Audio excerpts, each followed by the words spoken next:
இந்த வீடியோவில் நம்ம என்ன பார்க்க போறோம்னா சயின்டிபிக் வேதிக் அஸ்ட்ராலஜி முறையில் கன்னி ராசிக்கு 2026 ஆங்கில புத்தாண்டு எத்தகைய ஒரு ஆண்டாக இருக்க போகிறது. அடுத்து வரக்கூடிய 12 மாதங்கள் எப்படி இருக்குது, ஜனவரி மாதத்திலிருந்து டிசம்பர் மாதம் வரைக்கும் எது மாதிரி ஒரு அமைப்பை கொடுக்கக்கூடிய அமைப்பு இந்த ஆண்டு கிரகம் என்று சொல்லப்படுகிற குரு, ராகு, கேது, சனியை பொறுத்து இந்த ஆங்கில புத்தாண்டு ஆகிய 2026 எப்படி அவங்களுக்கு ஆரம்பமாகிறது, அதுக்கப்புறம் எது மாதிரி போகுது, எது மாதிரி கர்ம பலனை கொடுக்கக்கூடிய அமைப்புகள் இருக்கு, எது மாதிரி தாக்கத்தை கொடுக்குது, அதை அந்த குரு பயிற்சியா சனி பயிற்சியா என்னன்னு பார்த்தீங்கன்னா, சனி பாருங்க 7ஆம் இடத்திலேயே ராசிக்கு கண்டக சனியாக நீடிக்கிறார்.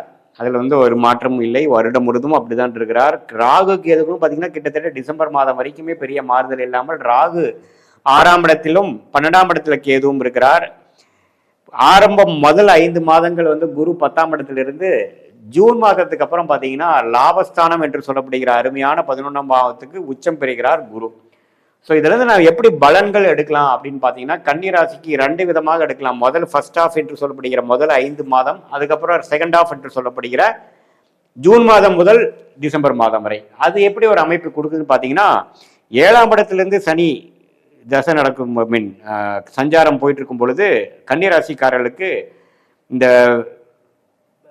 திருமணம், நண்பர்கள், கொலீக்ஸ், கஸ்டமர்ஸ், அன்றாட நம்ம மீட் பண்ணக்கூடிய நபர்கள் எல்லாம் கொஞ்சம் பிரச்சனைகள் கடவுள் கொடுப்பார். அந்த கர்மாவின் பிரகாரம் நீங்கள் டெய்லி மீட் பண்ணுற ஆளுங்க, நீங்கள் ஒரு காலேஜில் போகிறீங்க, நண்பர்களாக இருக்காங்க, நீங்கள் ஒரு வேலைக்கு போகிறீங்க, உங்கள் கொலீக்ஸாக இருக்காங்க, நீங்கள் ஒரு தொழில் பண்ணுறீங்க, உங்களுடைய கஸ்டமர்ஸாக இருக்காங்க, உங்களோட தொழிலாளிகளாக இருக்காங்க, எல்லாத்துலேயுமே சிறு சிறு தொந்தரவுகளும் சிறு பிரச்சனைகளும் கொடுக்கக்கூடிய அமைப்புகள் நீடிக்கும் மே மாதம் முழுவதும். அதுக்கப்புறம் பார்த்தீங்கன்னா, தொழில் ஸ்தானத்தில் குரு இருந்து நம்ம இடம், வண்டி, வாகனத்துக்காக சில செலவுகள் பண்ணுறது, தொழிலை அபிவிருத்தி பண்ணுறதுக்காக சில விஷயங்கள் பண்ணுறோம். ஒரு விஷயம் செய்தால் ஒரு விஷயம் பிரச்சனை ஆகுது அப்படிங்கிற மாதிரியே போயிட்டு இருக்கக்கூடிய ஒரு காலகட்டங்கள் இருக்கக்கூடிய அமைப்பு உங்களுக்கு மே மாதத்துக்கு அப்புறம் பார்த்தீங்கன்னா, இதுவரை செய்த உழைப்புக்கு, முதலீடுக்கு நல்ல லாபம் பெறக்கூடிய அமைப்புகள் உண்டு. எப்பவுமே குரு 11ஆம் இடத்துக்கு போகும்போது நல்ல அமைப்பை கொடுப்பார். என்ன கொடுப்பார், இதுவரை நீங்க கடந்த 1 வருஷம் 2 வருஷமா என்னென்ன திட்டங்கள் தீட்டி நீங்க செயல்பட்டீங்களோ அதுக்கு வேணுங்கிற பலனை கொடுப்பார், லாபத்தை கொடுப்பார், அது வேணுங்கிற ரிட்டர்ன்ஸை கொடுப்பார். அதை எடுத்து நீங்க சாதகமான சில பிரச்சனைகளை நீங்கள் சால்வ் பண்ணிக்கணும். குடுக்கல் வாங்கல் பிரச்சனையை சால்வ் பண்ணிக்கணும், லோன் இருந்ததுன்னா கொஞ்சம் குறைச்சிக்கணும், அது மாதிரி விஷயங்கள் பண்ணுக்கணுங்கிறதா ஜோதிட ஆலோசனை. ஏன்னா சனி 7ஆம் இடத்துலேருந்து பார்த்து ஜாதகரை ஸ்ட்ரெஸ்ஃபுல்லாகவே வச்சிருக்கக்கூடிய அமைப்புல, சரி பரவாயில்ல இந்த பணத்தை எடுத்து இன்னுமே அபிவிருத்தி பண்ணுவோன்னு போனோம்னா அது இன்னுமே ஸ்ட்ரெஸ் அதிகமாகவும் நம்மளுடைய வேணுங்கிற ஆதாயத்தை நம்ம பெற முடியாம போயிடும். அதனால ரொம்பவே பார்த்தீங்கன்னா இன்னுமே சில விஷயங்கள் ஓரளவுக்கு லாபங்கள் வர காலத்துல நம்ம லாபத்தை எடுத்து சில பிரச்சனைகளை சால்வ் பண்ணிட்டு அடுத்த வரக்கூடிய காலகட்டத்தில் நீங்க முன்னேறக்கூடிய பாதைக்கு போகக்கூடிய அமைப்புகள் தேவைப்படுது. குழந்தைக்கு பேர் எதிர்பார்க்கிற தம்பதியர்கள் குழந்தை பேர் வரக்கூடிய அமைப்புகள், திருமண தடைகளால் பாதிக்கப்பட்டவர்கள் திருமண விஷயங்கள் திடீர்னு நடக்கக்கூடிய அமைப்புகள், அதே சமயத்தில் காதல் கல்யாணம் பண்ணிட்டு காதல் செய்து கொண்டு நம்ம பெற்றோர்களின் சம்மதம் இல்லாமல் இருக்கிறவங்களுக்கு திடீர் சம்மதம் கிடைக்கக்கூடிய அமைப்புகள் என்று நல்ல நல்ல விஷயங்கள் நடக்கக்கூடிய அமைப்புக்கு ஜூன் மாதத்திலிருந்து நல்ல பலனை எதிர்பார்க்கலாம் கன்னிராசிக்காரர்கள். ஸோ இளைய சகோதரனால சில பிரச்சனைகள் போயிட்டு இருக்கு, மூத்த சகோதரனாலும் பிரச்சனை போயிட்டு இருக்குதுங்கிறவங்களுக்குலாம் பார்த்தீங்கன்னா அந்த சகோதர பாவங்கள் ஓரளவுக்கு பாசிட்டிவாக வர்றது, சோஷியல் லைஃப் இம்ப்ரூவ் ஆகுறது, கொஞ்சம் நம்ம டோட்டலாகவே யாரோடையும் பழக முடியாமல் ஒரு மாதிரி பிரச்சனைக்குள்ளேயே நம்ம இருக்கிறோங்கிறப்ப பார்த்தீங்கன்னா சில பிரச்சனைகள் சால்வ் பண்ணி ஒரு ஜனரஞ்சக வாழ்க்கைக்கு நம்ம போய் இப்போ சோஷியல் லைஃப் இம்ப்ரூவ் ஆகுறது, ஒரு ஃபங்க்ஷனுக்கு நம்ம ஒரு ஃபங்க்ஷன் நடத்துறது, சுப விஷயங்கள் நம்மளுடைய வீட்டில் நடக்கிறது, சொந்தக்காரங்களாம் உங்கள் மேலே கொஞ்சம் பெருமைப்படுற மாதிரி சில விஷயங்கள் நடக்கிறது, நல்ல பேர் வாங்குறது, தொழிலில் ஜெயிக்கிறது, லாபம் பெறுவது, வேலையில் ப்ரொமோஷன் ஆகுறது, காம்படிட்டிவ் எக்ஸாம்ஸ் கிளியர் பண்ணுறவங்களுக்குலாம் கிளியர் பண்ணுறது, வேலையில் போய் ப்ரொமோட் ஆகுறது, ஆல்ரெடி ஒரு பொசிஷன் இருக்கிறவங்க அடுத்த லெவல் போகிறது அப்படிங்கிற மாதிரி நல்ல சாதகமான பலன்களை கொடுக்கக்கூடிய ஒரு அற்புதமான காலம் ஜூன் மாதத்திலேருந்து இருக்குங்க. அதை நல்லா யூஸ் பண்ணிக்கணும். ஆனால் என்னதான் இருந்தாலும் 7ஆம் இடத்துல இருக்கக்கூடிய சனி பார்த்தீங்கன்னா சிறு சிறு தொந்தரவுகள் உறவுகள் விஷயத்திலையும் தொழில் விஷயம் வேலை விஷயத்திலையும் கொடுக்க தான் செய்யும். அதெல்லாம் நீங்கள் பொருட்படுத்தாமல் மேற்கொண்டு போய்கொண்டே இருக்கணும். ஒரு லாபம் வந்ததுன்னா அந்த லாபத்தை கவுண்ட் பண்ணுற மாதிரி சில நல்ல முதலீடுகளோ ஒரு கடனை அரைத்தலோ அது மாதிரி சில விஷயங்கள் செய்து கொள்ள வேண்டும். அதையே இன்னும் திருப்பி பிஸ்னஸ்லேயே போட்டு பண்ணும் பொழுது உங்களோட ஆதாயம் நீங்கள் எடுத்துக்க முடியாமல் போயிடும்.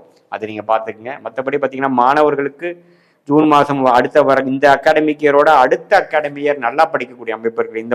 இந்த வருஷத்துக்கு சுமாராக தான் படிக்கிறான், முதல் மாற ஒரு எனர்ஜெட்டிக்காக இல்லை, கொஞ்சம் சோர்வு அடைஞ்சிடறான்னா அடுத்த வருஷம் இன்னுமே வந்து பிரகாசமாக இன்னும் கொஞ்சம் உத்வேகமாக அவனே எடுத்து படிக்கிறான், அவனே நல்லா மார்க் வாங்குறாங்கிற மாதிரி ஒரு அமைப்புகள் கொடுக்கக்கூடிய அமைப்புகள் உண்டு. மற்றபடி நல்ல விவசாயிகள் இருக்கிறவங்க, மெக்கானிக்கல் மிஷினரி லைனில் இருக்கிறவங்க, இரும்பு சம்பந்த தொழில் இருக்கிறவங்களுக்கெல்லாம் இதுவரை பெரிய லாபம் இல்லாமல் நஷ்டத்தில் ஒரு பிரச்சனையாக போயிட்டு இருந்தவங்களுக்குலாம் ஜூன் மாதத்துலேருந்து ஓரளவுக்கு லாபங்கள் பெறக்கூடிய அமைப்புகள், ஓரளவுக்கு பிரச்சனையை சால்வ் பண்ணிட்டுண்டா சாமிங்கிற மாதிரி சில நல்ல விஷயங்கள் நடக்கக்கூடிய அமைப்புகள் இருக்குது. இது பொதுவான பலனையை தவிர உங்களுடைய ஜென்ம ஜாதகத்தில் நீங்கள் எந்த பிறந்த தேதி, பிறந்த நேரம், பிறந்த ஊரில் பிறந்தீங்க, அது மூலமாக என்ன தசாபுக்திகள் போய்கொண்டிருக்கிறது, அது அருமையான தசாபுக்திகளாக போய்கொண்டிருக்கிறதா அல்லது மிகவும் சுமாரான தசைகளாக போயிட்டு இருக்கிறதா, அந்த தசநாதன் புக்திநாதன் வந்து இந்த கோச்சாரத்தில் எது மாதிரி அமைப்பில் இருக்கிறாருங்கிறதெல்லாம் நம்ம சேர்த்து வைத்து பார்க்கும் பொழுது எந்த விஷயம் நமக்கு சரியா நடக்கக்கூடிய அமைப்புகள் இருக்குது, எந்த விஷயம் நடக்க வாய்ப்பு கம்மியாக இருக்குது, இது நம்மளுடைய பிராப்தம் என்ன, நம்மளுடைய ஷார்ட் டேர்ம் எப்படி காட்டுது, நம்மளுடைய லாங் டேர்ம் எப்படி இருக்குது, வெளிநாடு வாய்ப்புகள் உண்டா, கல்யாணம் எப்போ அபிவிருத்தி பண்ணலாம், எப்போ அடக்கி வாசிக்கலாம், எப்போ நம்மளோட உடல்நல கோளாறுகள் சரியாகும், எல்லா விஷயங்களும் அதுக்கு தகுந்த மாதிரி கர்ம பலன் பிரகாரம் நமக்கு எப்படி செயல்படுற மாதிரி இருக்குதுங்கிற டைம்லைன்ஸ் தெரிஞ்சிட்டிங்கன்னா உங்களுக்கு தேவையற்ற மன உளைச்சல், ஆசிலேஷன், கன்ஃபியூஷன், கிளாரிட்டி இல்லாமல் செயல்படுறது எல்லாமே நீக்கி தக்க முடிவுகளை தக்க நேரத்தில் எடுத்து தேவையற்ற விஷயங்களை கழித்து சமய விரயங்கள்,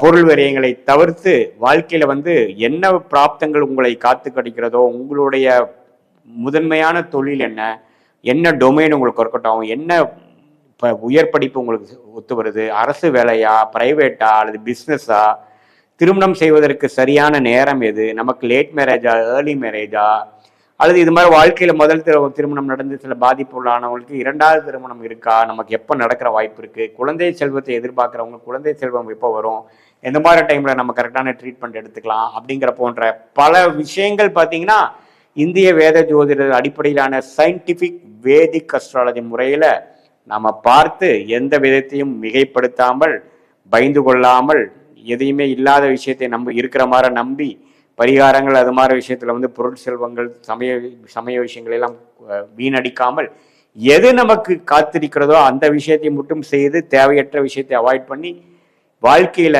எளிதில் நம்மளுடைய கர்மா இருக்குதுங்கிறது தெரிந்து, நம்மளோட பிராப்தத்தை தெரிந்து அது பிரகாரம் திட்டங்களை தீட்டி நீங்கள் செயல்படுவீங்க என்றால் கண்டிப்பா வாழ்க்கையில பாத்தீங்கன்னா எளிதில் வெற்றி பெற்று உங்களுடைய பொட்டன்ஷியல் என்னவோ, உங்களுடைய வாழ்வாதாரத்துக்கு வேணுங்கிற பொட்டன்ஷியல் என்னவோ, ஃபார் எக்ஸாம்பிள் நீங்கள் 100%ல வந்து ஒரு 80% இந்த டைம்ல நீங்க ஜெயிப்பீங்கிற மாதிரி இருந்தால் அந்த 80% எளிதில் வெற்றி பெற்று தேவையற்ற விஷயங்களை தவிர்த்து வாழ்க்கையில் எளிதில் வெற்றி பெற முடியும் என்று சொல்ல விரும்புகிறேன். மீண்டும் மற்றொரு காணொளியில் சந்திப்போம். நன்றி, வணக்கம்.